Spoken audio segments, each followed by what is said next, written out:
Bonjour tout le monde et bienvenue dans Mes Lectures, l'émission qui parle de mes lectures, manga, BD ou comics, avec toujours un tout petit peu de spoil si vous n'êtes pas à jour dans un titre en particulier ou que vous voulez mon avis sur un titre en particulier. Comme d'hab, il y a le chapitrage dans la barre YouTube, il y a le chapitrage en description.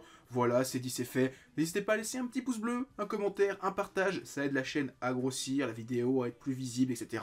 Voilà, on approche tout doucement des 3000. J'aimerais bien qu'on y arrive avant la fin de l'année. Voilà, c'est dit, c'est fait, et maintenant on commence... Maintenant. Et on commence avec Vega Dupuis, Vega Édition, et le 4e tome de Kamuya Rai de Masato Issa, un auteur, comme je dis, que j'aime beaucoup, même si c'est clairement pas mon titre préféré de l'auteur.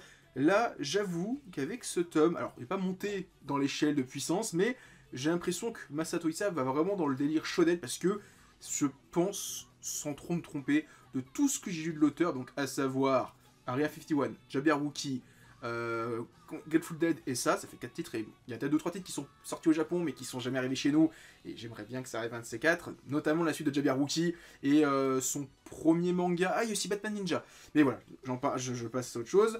Donc je trouve que ce titre c'est vraiment le plus shonen, là vraiment, ce tome là, il n'y a que de la bagarre.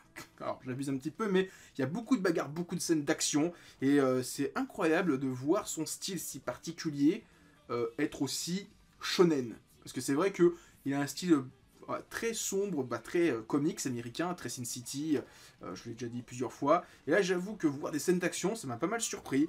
C'est un super tome. Alors j'ai beaucoup aimé le passage où alors, excusez-moi j'ai oublié le nom, mais là où il y a la fille, enfin la femme hyper musclée qui attrape le prince et que tu commences à voir qu'il y a une tension amoureuse. Surtout qu'on nous a dit il y a un tome ou deux que c'était plus ou moins sa première femme. Donc maintenant on comprend comment ils vont se marier, enfin tomber amoureux et se marier. Voilà un tome vraiment super cool. Alors encore une fois j'ai cru comprendre que le manga était vers la fin au Japon. Là en même temps tu vois plein de méchants importants qui arrivent et qui se tapent dessus. Tu commences à voir le délire du géant qui commence à prendre un peu plus d'ampleur. Ouais, clairement on est plus sur le tome 1 ou 2 où on était en train un peu de montrer les choses. Là on est vraiment sur la bagarre, de la bagarre, de la bagarre, et ça fait plaisir. Voilà, c'est la fin de Shaman King Flowers avec le 6e tome. Et alors, la fin est nulle. Voilà, c'est la fin est nulle parce que c'est pas une fin. C'est un peu comme la première fin de Shaman King où c'était pas une fin, c'est juste on a dit bah tu t'arrêtes là et tu reprendras un jour. Donc c'est pour ça qu'on a attendu je sais pas combien de temps en France pour avoir le fameux tome 33, donc qui est le tome 17 de la double édition. Donc, qui montre la vraie fin que voulait faire l'auteur, sa director's cut, son Snyder cut, on va dire ça comme ça, le Hiroyuki Takei's cut, voilà, on va dire ça comme ça. Et alors, je sais pas trop si c'est pareil pour Flowers, mais voilà, c'est une fin, mais c'est pas la fin de Flowers en fait. C'est juste, je pense que le magazine a dû fermer, ou qu'on le dit casse-clé du magazine, je sais pas du tout. Ce qui fait que, on est sur un tome 6 qui ne met fin à aucune intrigue, on est même limite sur une intrigue en plein milieu d'un tome, et tu dis bon bah je vais aller au tome 7, sauf qu'il n'y aura jamais de tome 7 parce que c'est le dernier tome, mais fort heureusement, Kana a bien prévu le coup, c'est qu'on va avoir dans un mois ou deux Shaman King The Superstar. Qu'est-ce que c'est Shaman King The Superstar? C'est la suite directe de Shaman King Flowers. Là on va vraiment, tu lis le tome 1 de Superstar, c'est le tome 7. Voilà, c'est vraiment la suite directe. Alors peut-être qu'il y a une petite ellipse de quelques mois, j'en sais rien. Mais en tout cas, j'ai hâte que ça sorte. Shaman King, c'est la vie, c'est trop bien. Alors ce tome-là, on a l'apparition de ce personnage-là. Alors on l'avait déjà vu un petit peu, mais pas tant que ça. Donc qui est donc le grand méchant, qui est l'un des chamans représentants, des champions du précédent dieu, donc le précédent Shaman King, celui qui avait affronté Ao, et donc qui a créé ce fameux monde capitaliste. Je trouve super intéressant ce pouvoir où il donnait de l'argent pour avoir des pouvoirs encore plus cheatés. Et le mec il dit mais tu donnes combien? Ah, je donne 1 milliard. What? Comment t'as autant d'argent mon gars? C'est pas possible. Et voilà, c'est super cool. Là en plus, alors j'étais au courant que Anna allait récupérer donc le fameux fantôme de ce soldat américain, ce soldat japonais qui est mort des Américains pendant la Seconde Guerre mondiale. On verra dans les prochains tomes, parce que je crois que la couverture du tome 2, on voit Anna avec ce fameux fantôme qui est devant lui, et donc j'avais reconnu un fantôme vert avec des lunettes d'aviateur. Donc j'ai hâte de lire ça au mois de juillet si je dis pas de bêtises. J'ai hâte de lire la suite de Shaman King. Dead, démon. Dead. Non, je relis un petit peu trop, destruction. Le tome 10, alors après un tome et demi sur le passé de Aura, dont on découvrait plein de choses qui m'avaient totalement chamboulé le cerveau. Enfin, de ce que je me souviens, parce que le tome est sorti il y a 6 mois, 1 an déjà. On revient maintenant sur le temps présent, et alors, j'ai très peu de souvenirs des premiers tomes, mais ça m'a fait rire de voir plein de personnages avec des masques. Je me dis, est-ce que Asano se sert un peu de l'actualité, donc le Covid, le masque, le confinement, pour mettre en place des gens qui sont masqués parce qu'il y a un microbe, etc. Alors, c'est pas trop évoqué pourquoi ils ont des masques, mis à part peut-être les aliens, mais voilà, en tout cas, c'est très cool. On sent vraiment qu'on s'approche de la fin avec le fameux vaisseau alien qui commence à s'effondrer, et tu sens que c'est la fin du monde, c'est l'apocalypse. En plus, on nous dit fin du monde dans 5 jours. C'est un thème très cher à Asano parce qu'il y a plein de titres où c'est toujours la fin du monde dans X jours. Il y a même un titre qui s'appelle La fin du monde au bout de la nuit ou un truc comme ça, j'ai plus le titre exact, mais c'est la fin du monde au bout du chemin ou quelque chose comme ça. Dites-le moi en commentaire, c'est quoi le titre exact. Mais je sais qu'il y a un titre avec la fin du monde, et il y a encore un autre titre après. Il y a même un manga, peut-être que je confonds avec un autre titre, peut-être avec ce titre-là, où on a un décompte, le compte à rebours avant la fin du monde, c'est dans X heures, et que j'en dis pas plus, voilà. Mais voilà, c'est un tome qui est vraiment cool. Il est vraiment bien ce manga, mais je préfère encore Bonne Nuit Poun Poun. Clairement, c'est super bien, c'est plaisant, c'est beaucoup plus, on va dire, pas féerique, mais agréable, joyeux, convivial que Poun Poun, où c'est... t'as envie de te trancher les veines à la fin de Poun Poun. Enfin, j'abuse un peu, mais là, Dead Demon, c'est beaucoup plus mignon, mais j'aime ce côté obscur, sombre, poisseux de Poun Poun. Levius Est, tome 8 sur 10, 11, je sais plus, je crois qu'il y a 10 ou 11 tomes en tout, et que la série est terminée au Japon, ce qui fait qu'on s'approche vraiment de la fin, et au vu de l'annonce du tome 9, ça se voit qu'on est vraiment sur les derniers tomes de la série. Donc là, ce tome-là poursuit le combat entre Levius face, alors excusez-moi, j'ai oublié son nom, Oliver, le champion de la boxe mécanique, et donc je l'avais dit plusieurs fois. Putain, il nous tease un combat dès le tome 1 de Levius Est, et on l'attend. 2 tomes de baston. L'attente, on avait le coup, parce que là, on a un tome entier de baston, où ça se chiffonne à fond la caisse. Le combat est incroyable. Le combat entre Levius et Oliver, c'est une putain de dinguerie. J'ai pas d'autres mots à dire. J'ai pris mon pied du début jusqu'à la fin. Les pages sont tombées par terre. Enfin, il y a incroyable. Et l'après-combat va être très chaud parce que, comme je l'ai dit, on nous montre le tome 9, qu'est-ce qu'il va avoir. En plus, on nous dit qu'il sort dans pas longtemps. Non, on dit à découvrir dans le tome 9. Il n'y avait pas de date, je pensais qu'il y avait genre en août ou en septembre 2020, enfin 21 plutôt. Voilà. Mais même le truc où on nous dit, bon, la mère de Levius est morte.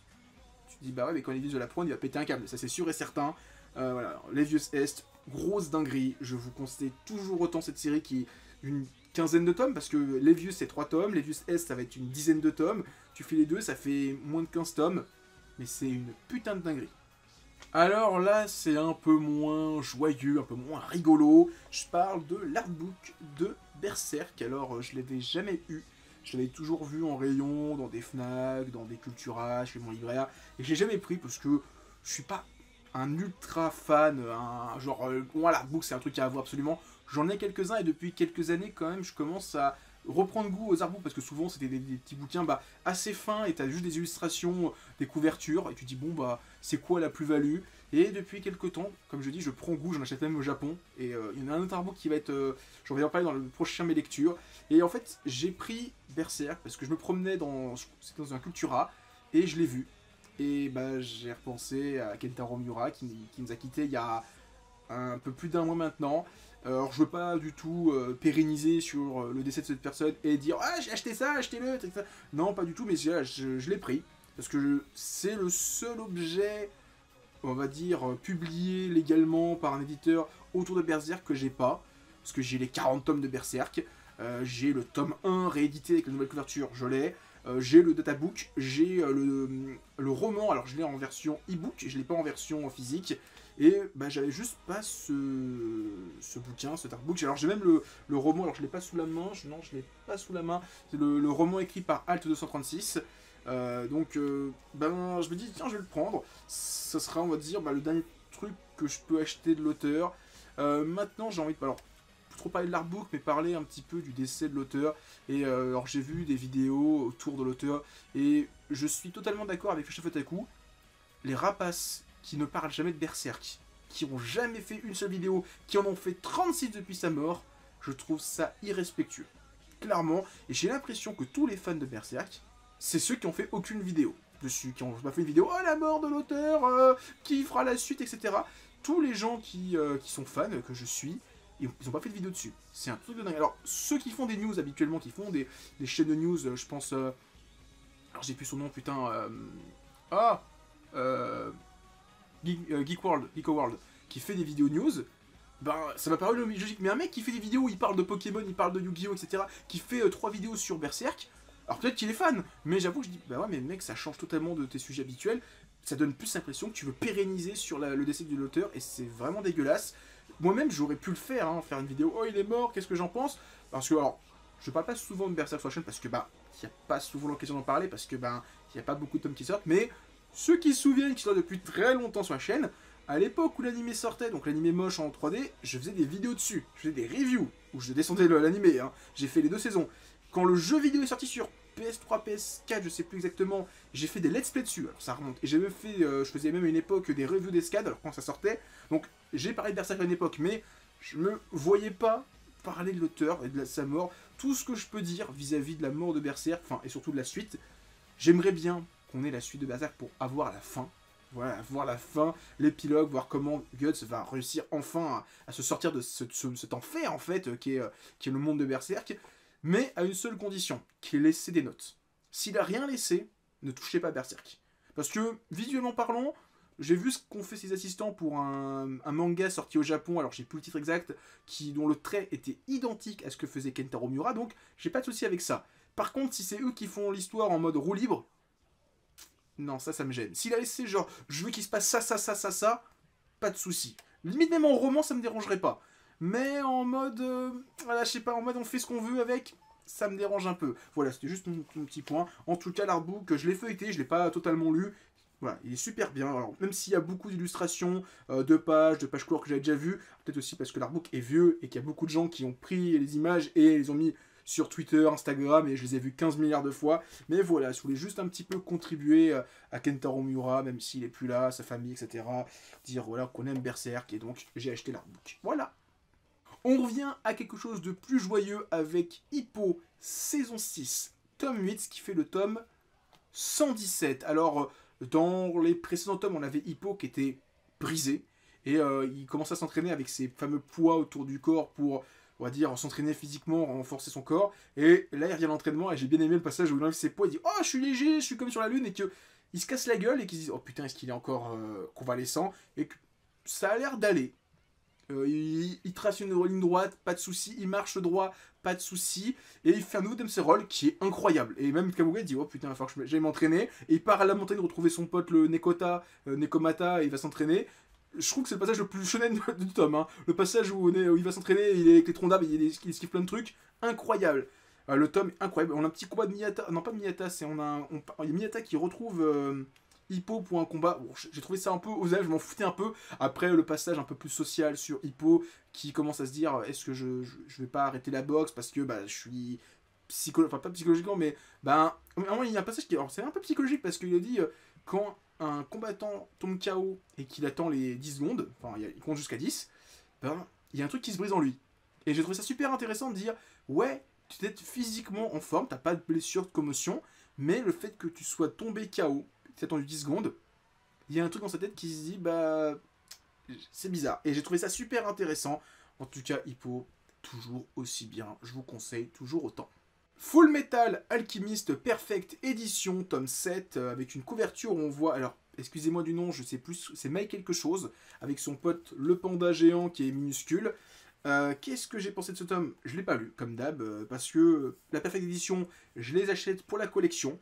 Parce que FMA, je l'ai lu plus d'une fois. Et je vais attendre d'avoir tous les tomes pour tout me relire avec cette Perfect Edition. Parce que j'ai pas envie d'attendre chaque tome, etc. Parce que j'ai avoir envie de relire la suite avec l'édition de base. Et j'ai pas envie. J'ai envie d'avoir tout relire d'un coup avec cette édition fabuleuse.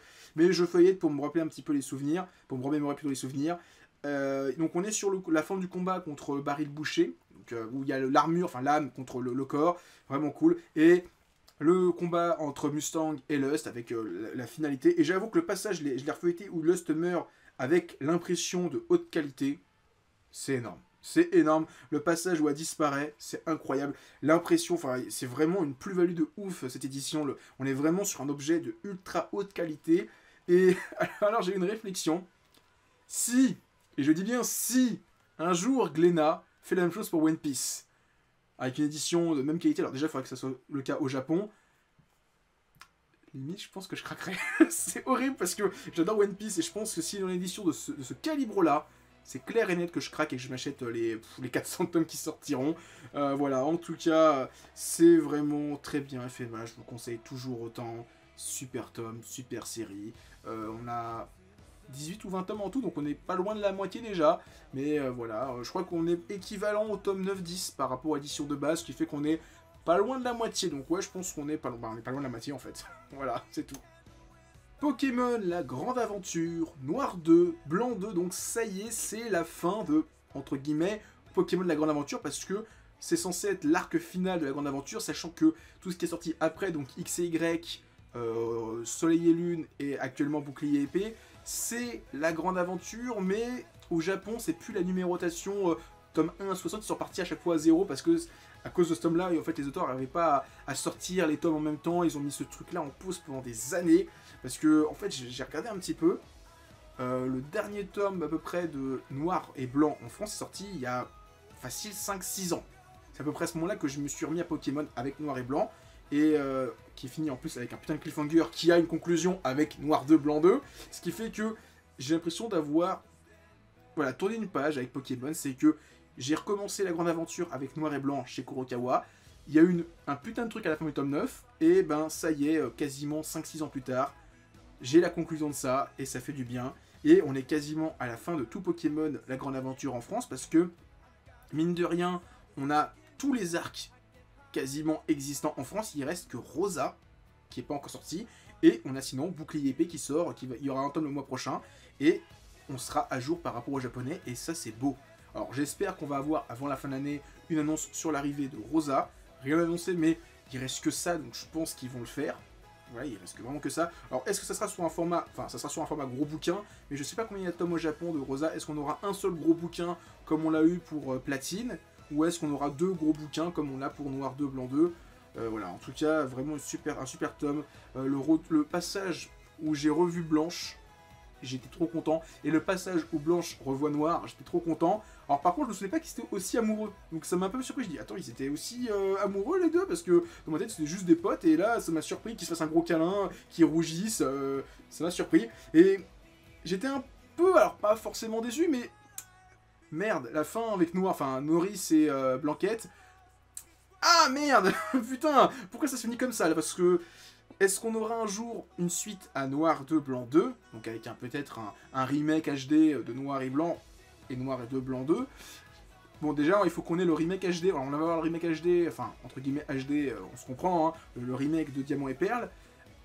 Donc on va sûrement avoir un nouvel arc Diamant et Perle, alors je sais plus si c'est Diamant écarlate, non, Diamant étincelant et Perle brillante, etc. Qui va arriver sûrement en gros bouquin aussi, ou peut-être en petit format.